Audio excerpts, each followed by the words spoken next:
सिंह जो सरकार की गोद में पल रहे हैं उनको बचा ठीक हैं, पहले से बहुत बेहतर हैं।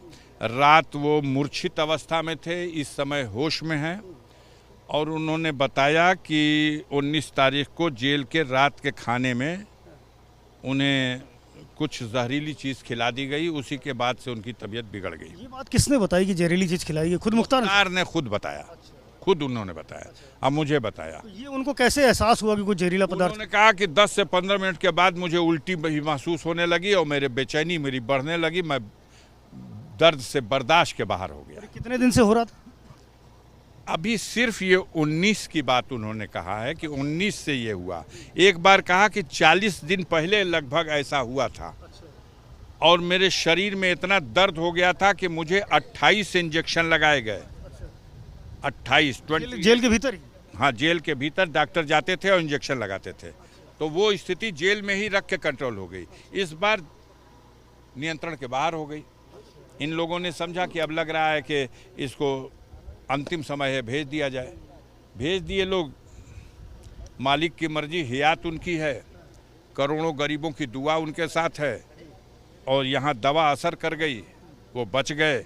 जो पेट में गैस थी, जो बाथरूम था, जो फूलन थी, वो बाथरूम भी हो गया और होश लौट आया, बोलने लगे, पहचानने लगे, ये चीज़ें हों। जो हेल्थ बुलेटिन जारी किया जा रहा है बांदा मेडिकल कॉलेज से या जांच रिपोर्टें जो साझा की जा रही है उसमें बता रहे हैं बड़ी साफ स्थिति है, कोई दिक्कत नहीं। हमारी स्थिति LIO वालों से पूछ लीजिए, मेडिकल बुलेटिन उन्हीं का है, दवा इलाज कैसे किया जाए सब उन्हीं का है, कौन आए कौन मिले सारा सिस्टम सब कुछ बिना वर्दी वाले पूरी तरह से बांदा पे काबिज है। तबीयत आपके हिसाब से कैसी है? आपके हिसाब से तबीयत कैसी है? हेल्थ बुलेटिन हमारे हिसाब से बस अब हम तो बहुत ख़राब सोच के आए थे।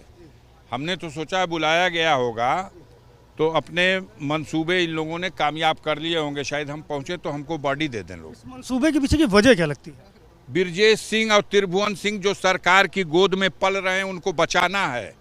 हाँ, जो गवाही उनकी होनी मुख्तार अंसारी की, उसको वादी मुकदमा है और मुख्य अक्यूज्ड हैं वो, तो गवाही हो जाएगी तो उसका हशर क्या होगा।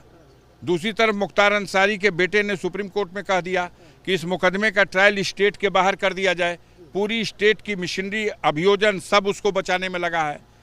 तो अब वहाँ से नोटिस हो गई स्टेट को, कोई डेट लगी है, फिक्स हुई है, हो सकता है सुप्रीम कोर्ट में उसमें कोई सुनवाई हो, कोई आर्डर पास हो, तो ये सब भय सता रहा है, तो ये आदमी हट जाएगा तो सेफ हो जाएगा।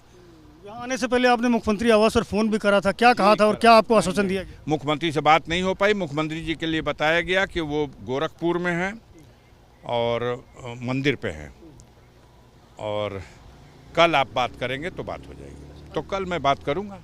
अंतिम प्रश्न है कि जिस दिन आप लोगों ने कोर्ट में ये लिख करके दिया था कि मुख्तार अंसारी को स्लो पॉइजन दिया जा रहा है, उसी दिन एक जेलर और 2 डिप्टी जेलर सस्पेंड हुए थे। क्या लग रहा था इसी कारण? पहले ये कहिए कि जब ये दिया गया था तो इनकार किया गया था जेल प्रशासन की तरफ से कि ये झूठा इल्जाम है, लेकिन झूठा इल्जाम है तो 3 जने सस्पेंड किए गए और आप मतलब मीडिया अपने ऊपर मत लीजिएगा, मीडिया ने खबर चलाई कि ये 3 लोग इसलिए सस्पेंड किए गए हैं कि मुख्तार की पेशी में लापरवाही बदलते थे। ऑफिशियल वर्जन जो जेल मुख्यालय की तरफ से दिया है, लेकिन सालों से मुख्तार की कहीं किसी जगह पेशी नहीं हुई है। ये तो वर्चुअल पेशी होती है, ये तो वीडियो कॉन्फ्रेंसिंग से पेशी होती है ना। तो निलंबन के पीछे वजह थी, निलंबन के पीछे ये वजह बता के सत्य छुपाने की कोशिश की गई, लेकिन जब वो डिप्टी जेलर वो जेलर किसी जगह पेशी में गए ही नहीं, मुख्तार अंसारी की 1 साल के अंदर किसी कोर्ट में पेशी ही नहीं हुई, तो कहाँ से? कुछ न कुछ तो अंदर पानी मर गया है, आप मट्टी डाल के छुपा दो। अभी आप देख के हालचाल चले हैं, आपको क्या लगता है कब तक डिस्चार्ज कर देंगे? क्या सर? बस करिए। बहुत शुक्रिया हमसे बात करने के लिए। अफजाल अंसारी हैं जिनका साफ तौर पर ये आरोप है कि पूर्व में भी कई बार मुख्तार अंसारी को मारने की कोशिश की गई है और अभी का जो घटनाक्रम है वो कहीं ना कहीं उनका जो वादी मुकदमा है वो और उनको गवाही से रोकने के मकसद से ये सारी की सारी कवायद की जा रही है। कैमरामैन प्रेम सिंह के साथ संजय त्रिपाठी, ABP न्यूज़, बांदा।